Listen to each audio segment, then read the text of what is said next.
Hi guys and welcome to another edition of the Sharma show. Thank you very much for joining me today. Thank you very much for watching. I appreciate you. Now I've been thinking over the past few weeks of creating some content about this division that has been attempted to be created between Hindus and Sikhs. So what I'm actually going to do is I'm going to make a few videos on this topic. Today's video is going to deal with the historical aspect of how this division was actually created and how the British actually played a huge role in creating this divide between Hindu and Sikhs. But before I even start, what I want to say is that I have to make a huge distinction between Indian Sikhs or Sikhs that live in India and some Sikh groups that are overseas. Sikhs that live in India are overwhelmingly well integrated into India's culture and society. I lived in Delhi for a very long time and I routinely saw Sikhs participate in Indian cultural events like Diwali, like Holi, like Durga Puja. I would always see Sikhs in Jagratas. There are also hundreds and hundreds of families in Delhi that have both Hindu and Sikh members within the same family. So there's a lot of intermarriage and intermingling between these communities as well. We also know that a large number of Sikh families send their sons to go serve in the Indian army to defend India, their homeland. I think a large portion of creating this division between Sikhs and Hindus comes from overseas, comes from Europe, particularly the UK, comes from North America, particularly Canada, where there's a lot of these Khalistani elements present. So today, like I said before, what we're going to do is we're going to talk about the history of how this divide was attempted to be created and how the British played such a huge role in creating this division as well. So in the Chandi Charitra, Guru Govind Singh said that in the past, God had deputed Goddess Durga to destroy evildoers, and he believed that that duty was now assigned to him, and therefore he wanted to take her blessings. So he invited Pandit Kesho from Kashi to conduct the ceremony for Goddess Durga and Goddess Shakti at the hill of Naina Devi. That is why even today you see that so many Sikhs go and seek blessings of Naina Devi temple. This took place on 20th of March 1699, the Durga Ashtami day. The congregation then moved to Anandpur, where on New Year's Day of the first Baisakh in 1699, Guru Govind Singh created a new order of Khalsa. The Panj Pyare, who formed the nucleus of the Khalsa and were the first batch to receive the Khandit di Pahul, or the rights of the two-edged sword, were Dayaram, a Khatri from Lahore, Dharamdas, a Jat from Hastinapur near Delhi, Sahib Chand, a barber from Bidar in Karnataka, Himmat Chand Kahar, a water carrier from Puri in Odisha, and Mohakam Chand Chihimba from Dwarka in Gujarat. So we can see here already that this Sikh order of Khalsa did not just fall from the sky. This was actually a very concerted attempt by Hindus to organize in a military fashion so they could defend their civilization and their motherland, because they were noticing that if things kept going the way they were, Indian civilization would be wiped off from the face of the earth. In fact, the word Sikh comes from the Sanskrit word Shishya. The Sikh ranks grew quickly as Hindus adopted the Sikh Panth and discipline to fight for their motherland. It is also true that certain Hindu chiefs were insecure of the Sikhs gaining power around their kingdoms, and therefore, unfortunately, some of these Hindu chiefs actually supported the Mughals against the Sikhs. The Sikhs hold a grudge against the Hindus for that reason as well. However, on the flip side, Hindus should also be upset with the Sikhs when the Sikh princes supported the British during the 1857 mutiny. And it is also important to remember that this is not a phenomenon that is unique to the Sikhs. There have been cases during medieval India that some Hindu kings and kingdoms have sided with the Mughals in fighting other Hindu kings. There were Rajput kings who sided with the Mughals fighting the Marathas. There were Rajput kings who sided with the Mughals fighting even Rajput, like Maharana Pratap. There were also some Hindu chieftains who were part of the Mughal army when fighting the Ahoms and Lachit Borphukan. Also, we need to remember that people like Bhai Mati Das, Bhai Sati Das, and Bhai Dayal Das sacrificed their lives alongside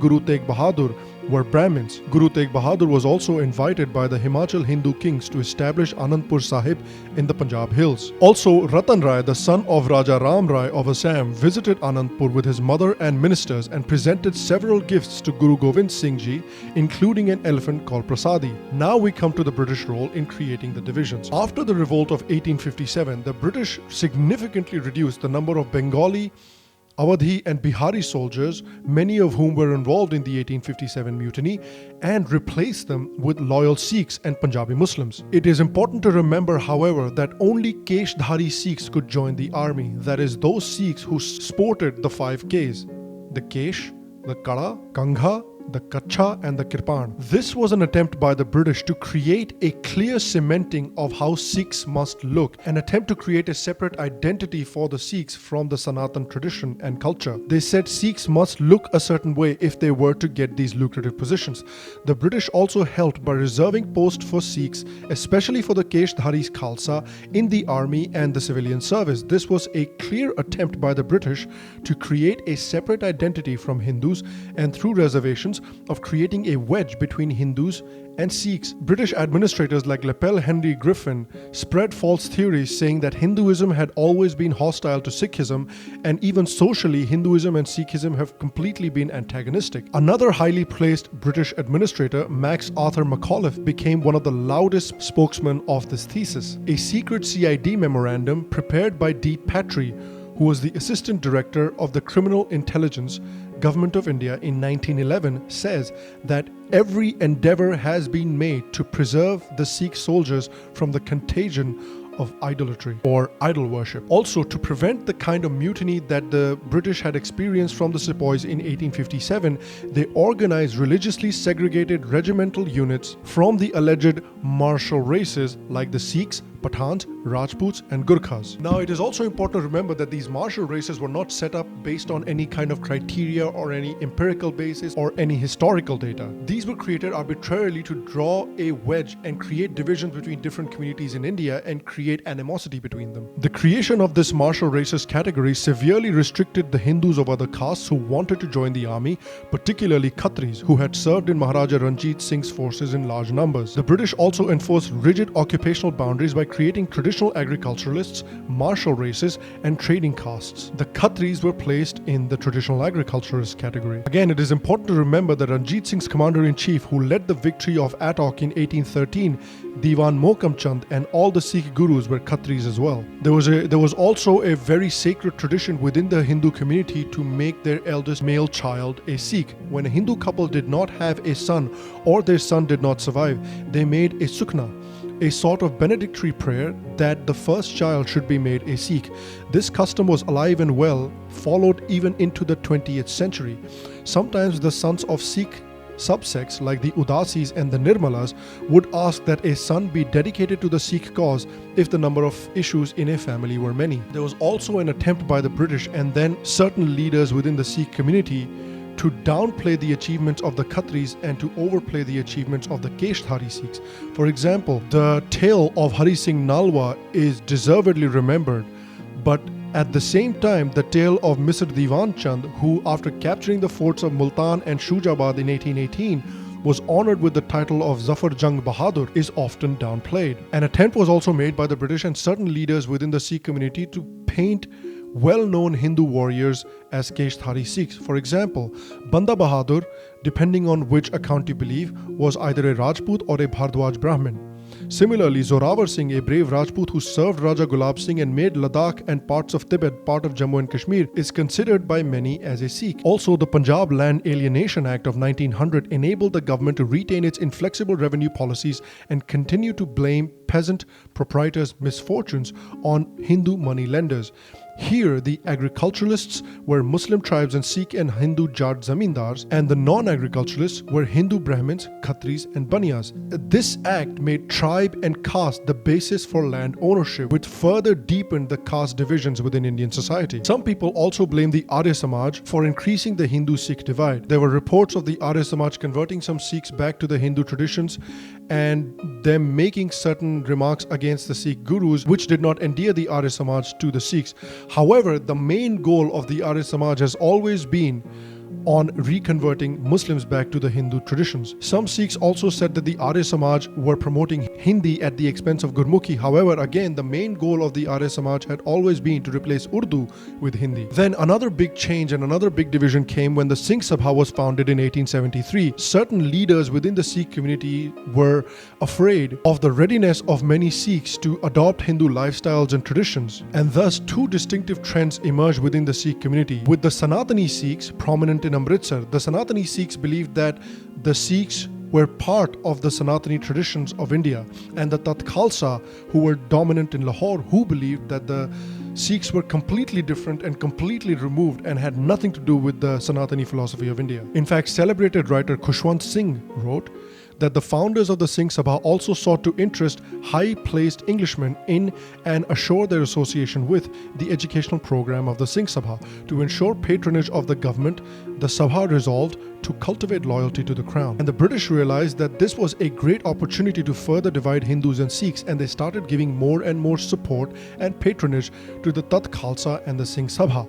At a function in Patiala, Lord Lansdowne said, "With this Singh Sabha movement, the government of India is in hearty sympathy. We appreciate the many qualities of the Sikh nation." Then a move to say that Sikhs were not Hindus were also received an impetus in 1898 with Kahan Singh Nabha's book Hum Hindu Nahi Hain, along with the passing of the Anand Marriage Act in 1909, which laid down a specific separate order and traditions for the Sikhs, and the British insistence that all recruits to the British Army from the Sikh community wore the 5 Ks. According to MacLeod, the introduction of the Anand Karaj was a major concern for the Singh Sabha.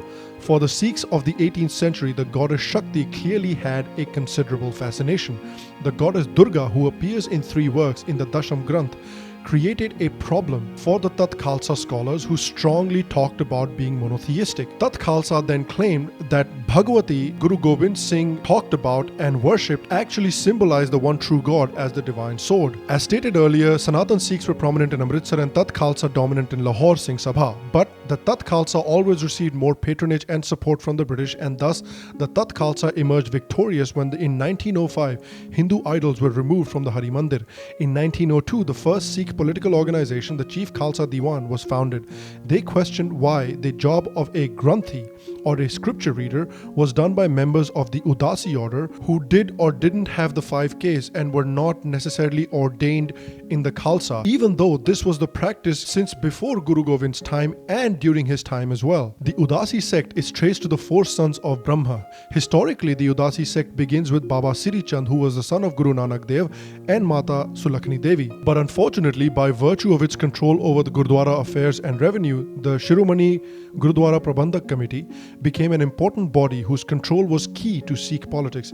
In 1925, the Sikh Gurudwaras Act was passed, which defined a Sikh explicitly as one who believed in the 10 Gurus and the Granth Sahib and was not a patit or an apostate. This paved the way for the removal of the Udasi Mahants from the Sikh temples and Gurdwaras. Hindus, Buddhists and Jains are repeatedly blamed for being idol worshippers, but as is noted, there were idols in many Sikh Gurdwaras till 1905. Sikhs also worship the Guru Granth Sahib, which is a representation of the Guru's wisdom, which is also what murtis and idols are. They are a representation of a Devi or Devata's wisdom and grace. The birth of Akali Dal and its control over Gurdwaras heralded the irrevocable tradition of mixing religion and politics in Punjab. There was a rich tradition of Khatris, Arodas and Brahmins making the first son a Sikh.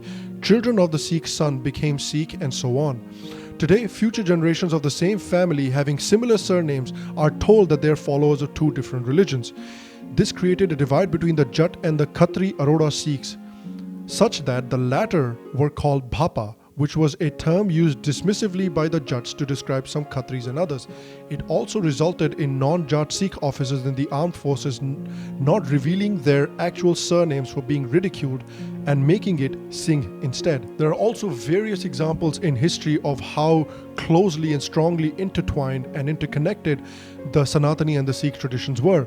Maharaja Ranjit Singh donated gold for 3 temples, the Hari Mandir in Amritsar, the Kashi Vishwanath Mandir and the Jwalamukhi Mandir. The verses of 22 Brahmins occurs in the Granth Sahib, Surdas, Beni, Paramanand, Trilochana, Jayadev, Ramanand and the 17 Bhatts. An ancient Shivalaya still exists inside Golden Temple complex. Now, thanks to the British, certain leaders within the Sikh community tried to push the Sikhs so far away from Hinduism and the Sanatani philosophy that they actually tried to paint Sikhism as some monotheistic philosophy similar to Christianity or Islam. Now, because of that, today, Punjab is facing a serious threat from Christian missionaries. You can go follow No Conversion on Twitter and see all the stuff that is going on in Punjab with the Christian missionaries as well. Some people within the Sikh community feel that Hindus pose a threat to the Sikhs, but that is not the case. In overwhelming majorities of Hindus do not want the Sikhs to convert, leave their traditions and leave their look or anything like that. All Hindus want is for the Sikhs to realize that Hindus and Sikhs are part of a Sanatani family, that we are actually family in the Sanatani culture. Sikhs can happily maintain their distinct identity and their distinct traditions